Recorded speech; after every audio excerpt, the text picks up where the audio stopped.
You see this? This is my closet. It actually goes around the corner, but I can't walk in there because it's so full. So that's the goal today. Take everything out, organize, declutter, and then try to put it back. It's 9:30 right now. And for an added bonus, I want to finish this by 1 p.m. We better get started. I wanted to show you the book that I put on. It's called The Things We Cannot Say, and it's a historical fiction about a family, and it takes place during World War II. And I've been really enjoying the audiobook version of it. I would definitely recommend that one. I haven't finished it just yet, but I'm sure it's going to be super sad, especially just the time period.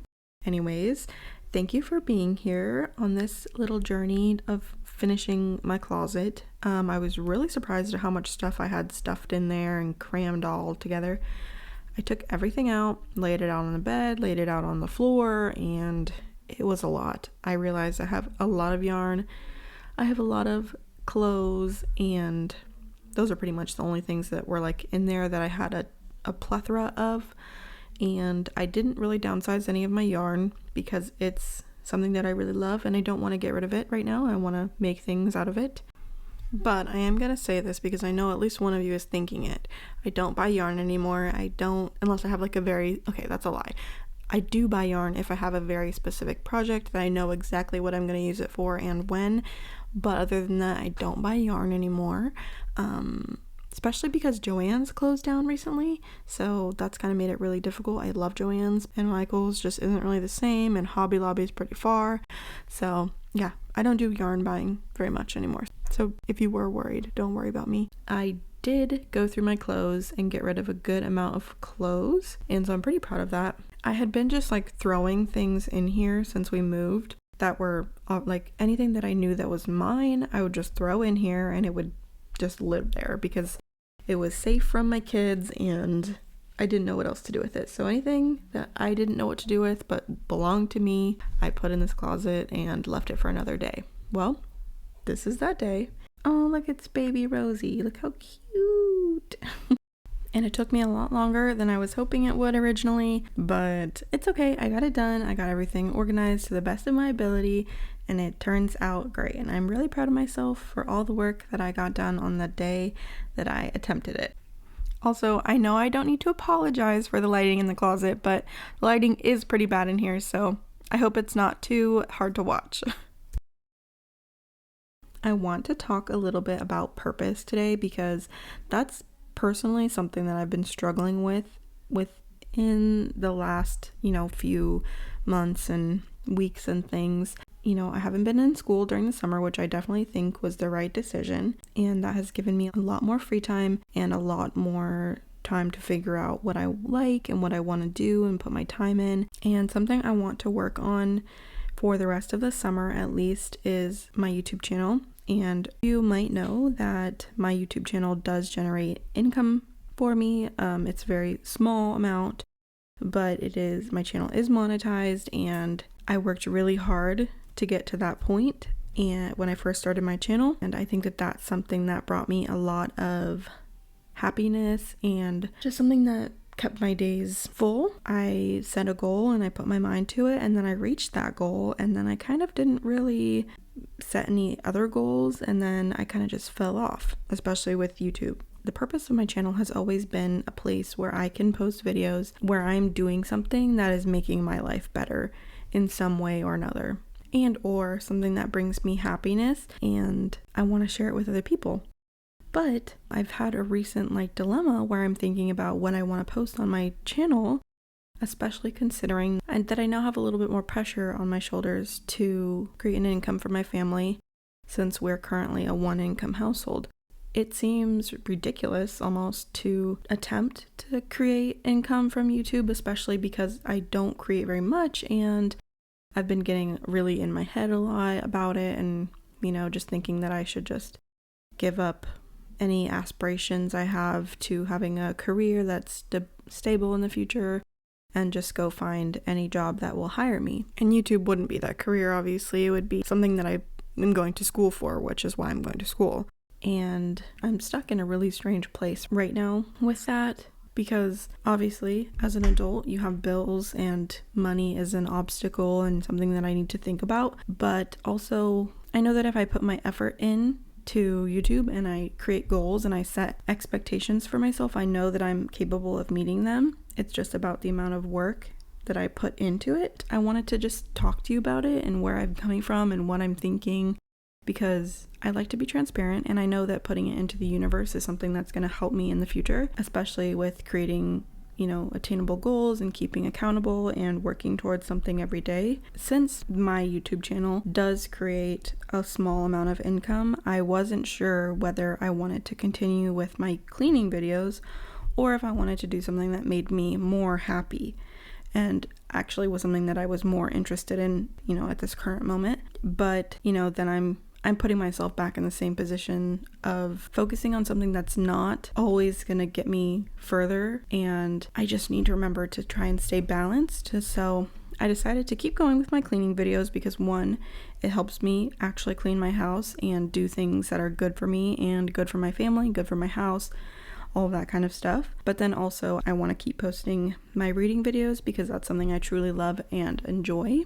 And I even made another channel where I was going to post my reading videos because I didn't think that anyone would want to watch them. But at the end of the day, this is my channel. It's this where I want to post all my videos that make me happy, and I want to be able to look back on them and see the things that I've accomplished and the things that I've done and the books that I read and all the knowledge that I've gained throughout my life. And this is just one way that I get to do that through modern technology. And I oddly kind of want them to be in the same place. I don't know, I know that a lot of big YouTubers always create second channels when they are creating a different type of content, and that makes sense because they've built their whole platform on one niche. But that's not the case for me. I feel like I'm such a small YouTuber that I can kind of just do whatever I want, and it doesn't make that big of a difference. Hopefully this ramble is making sense, but I've been reading a book called The Creative Act by Rick Rubin. I watched his interview on the Jay Shetty podcast, and I really enjoyed some of the things that he was saying, and I think that it resonated a lot with my life and a lot of the things that I struggle with day to day, and I think that most people struggle with. So I picked up his book, and I'm really loving it so far. There's this chapter about purpose, and that's what I've been struggling with recently, is purpose, and why am I doing the things that I'm doing when I could be doing other things, obviously, that are making income for my family, that is more consistent and more reliable. And especially with YouTube, a lot of the times we feel like we need to be doing something super huge in the grand scheme of the world to make a difference, and I don't think that's true. But I wanted to read you a little bit of his book, and it's just a small chapter. His chapters are very small, very digestible. If you need help with anything, there's a chapter in this book for you, and it's like only a page or two. It's just enough of a little pep talk to get you through whatever you're going through, and that's one of the things I really, really enjoy about it. I had to stop recording this voiceover yesterday for a lot of reasons. I don't even remember why, but today I've recorded this same section of voiceover so many times. Nothing's working, everything's going wrong, and it really truly feels like something out there does not want me to record this, but I'm gonna push through because I want to get this video out to you. I worked really hard on the closet, and I'm trying to not let little things get to me. But I wanted to read you this section of the book. It's a tiny chapter. It's called Purpose, and it meant a lot to me. It says, "You may sometimes wonder, why am I doing this? What's it all for? Questions such as these come early and often for some. Others seem to go their whole lives without ever troubling themselves with these thoughts. Maybe they know that the maker and the explainer are always two different people, even when they're the same person. In the end, these questions are of little importance. There doesn't need to be a purpose guiding what we choose to make. When examined more closely, we might find this grandiose idea useless. It implies that we know more than we can know. If we like what we are creating, we don't need to know why. Sometimes the reasons are obvious, sometimes not, and they change over time. It could be good for any of 1,000 different reasons. When we're making things we love, our mission is accomplished. There's nothing at all to figure out." In the beginning of my channel, I was posting because I was more depressed than I have been in a long time, and I got myself through posting, because everyone has that self-doubt of, is this going to be received well? And I would be able to push through that because I knew that there were people out there that I could help, because there's always people that are depressed and need help, and I, coming from the same place, felt like I could help them by helping myself also. There's been like a shift since then. It's been like a year and a half almost, and I'm not in the same place mentally than I was a year and a half ago, which is amazing because I was in a really, really bad place and now I'm not in as such a bad place. You know, things are hard and I have minor inconveniences and, you know, all the things that are normal, but they're not life altering. They're not soul crushing depression, you know, that I can't get out of. It's not like that anymore. And especially with my content, I was like, I'm not going to just let this mess pile up so that I can make a video out of it. And I don't know what to show them if I'm not cleaning a giant mess that has accumulated over a long time, because my messes don't accumulate over that long of a time. I mean, yeah, they're still nasty and like things still get gross, but they're not like I let this sit for way, way too long and now I'm in over my head and have to clean it in a whole entire day. It's mostly I just kind of clean as I go, and then at the end of the day, I don't really have anything to show you. So that's where I was like, okay, what do I do now?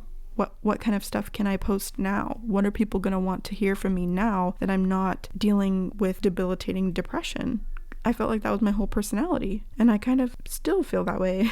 But I'm so much more than my depression and my anxiety and my panic disorder and my phobia and all the things that are wrong with my brain. But I will never not share about those things, no matter how good I'm doing, because they are part of who I am, but they're not who I am. I just want to share all the things with you and grow with you and learn with you and just reach new heights. But the reason I wanted to share that chapter with you is because it's reminded me that it doesn't really matter. Whatever you say, whatever you do, as long as you're bringing people up and trying to lift people up, including yourself, it's going to be something that's important no matter how influential you are in the space. You know, if you're painting, if you're writing music, if you're writing a novel, if you're making silly little YouTube videos about cleaning your house, it's all gonna be received by someone. And even if it's not, you creating it is what mattered. It's that self-expression that makes the difference. And then continuing on that, you're going to build and you're going to grow throughout life. And that's the beauty of life. None of this really matters. It doesn't matter if this video does well or not, because I made it, I cleaned my closet, and now I have a clean closet. Yay! And I made a video and I got to talk through my feelings, and now my mind is clearer, you know, as clear as it can be, but it's clearer, and I have a clean closet, so no harm done, right? I am the world's biggest overthinker. If I have the opportunity to overthink, I will. So I'm trying to not do that, but also trying to use it to my advantage by thinking good things, thinking positive things, and trying to figure out how to make my life better.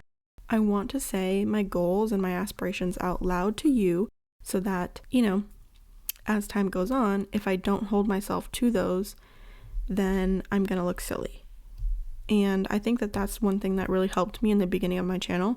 When I wanted to be monetized, I would post every single week and give like a little update of where we are, how many subscribers we needed to get to 1,000, how many watch time hours, and then I would put my energy and my all into creating these videos because they meant a lot to me. I was pulling myself literally out of a hole, and I was battling depression. I was a new mom to another baby, and so a lot of things were kind of working against me in certain ways. And so I kind of want to do that same thing, where I come back and just create goals and set expectations for myself. For the rest of 2025, my goal is to post 3 times a week, and it doesn't have to be anything specific. It doesn't have to be cleaning videos. It doesn't have to be anything. It just needs to be there. You know, I need to put my energy and my effort into it and create something that I love and that I'm really truly proud of, and just see what happens. But as long as I'm consistent, I know that nothing bad could happen. And any person who's familiar with goal setting is going to tell you to create your goals as specifically as you possibly can. So for specificity. Okay, anyways, to be as specific as I can, I'm going to be posting Tuesdays and Thursdays and then Sundays. Okay?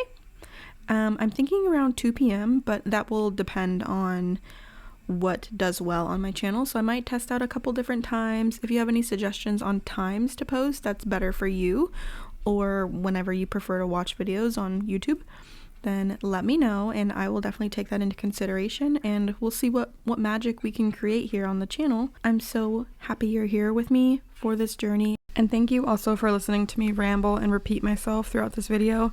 I definitely had a lot of thoughts that I wasn't really organized about sharing, but I'm not good at like scripting videos, so I just talk until I'm done talking. But I'm gonna talk some more right now. I finished everything It's 8:55 a.m. the next day, and I finished the closet. It's not aesthetic by any means, but it's functional, and that's what I was going for. I want to know where everything is. I want to be able to grab it. I want to be able to use it and not re-buy things because I'm like, I don't think I have it, and then I actually do. I'm going to show you what we accomplished over the last day. I definitely didn't finish at 1. That was pretty ambitious of me, but I know that there's a name for it.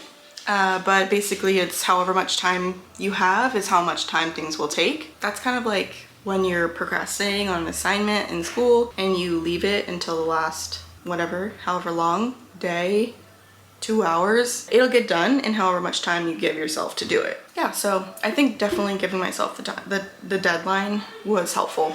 I ended up finishing everything around 5 p.m. when my husband got home, and then I kind of just tinkered with things like my dressers and everything throughout the evening.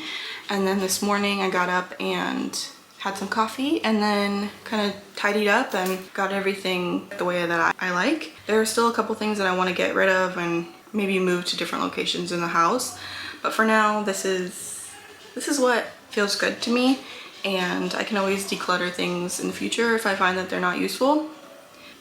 Yeah, I want to show you what the room looks like.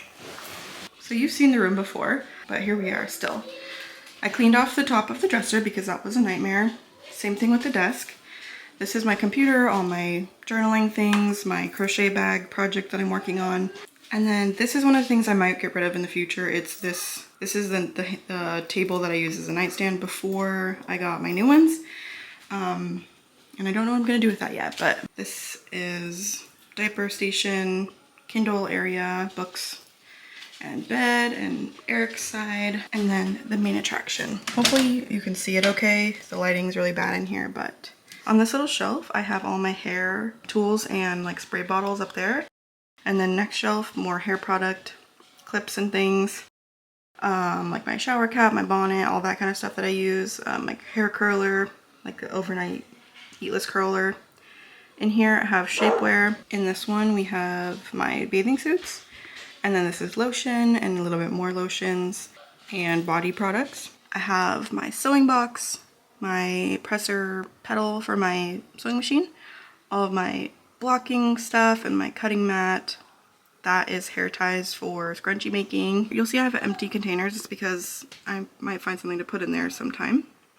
Finished products that I'm gonna do something with eventually. They need their ends woven in and then posted on Etsy. And here is all of my crochet stuff, all of, you know, bits and bobs for crocheting, knitting, sewing. My backpack has all my purses in it. And then this pile here is fabric for sewing. And then in here, all of my like hair ties and things. And that one under there, we have like small products and sample sizes. That's my daughter's nail polish. This bag has all my like yarn scraps in it. And then empty containers, an old VHS TV, and then that is my light for filming for YouTube. And then yoga mat, batting for quilts, my sewing machine, all of my yarn, a big cutting mat. Over here I kind of sectioned my shirts and like t-shirts, and then some sweaters for the summer, and then all of my dresses are here. And then here, this is all my nail stuff that I'm still going to be going through and organizing, but it's kind of a daunting task, and so I just left it for later. Sorry. And then my crochet bag has all my working projects that I'm like not working on currently, but will work on soon. This is my bag I've been carrying around, and then my robe strap, which I haven't found my robe yet. It's probably in the garage. This is all of my sample perfumes, and then up here are all of my like tripods and things, some sentimental cameras from my Nana, and then in there that's just paper and like stationery. But yeah, it's definitely functional, not very pretty, but it does the job and it's progress, and that's all I'm after. Oh, and then I have my yarn hammock up here my mom made me.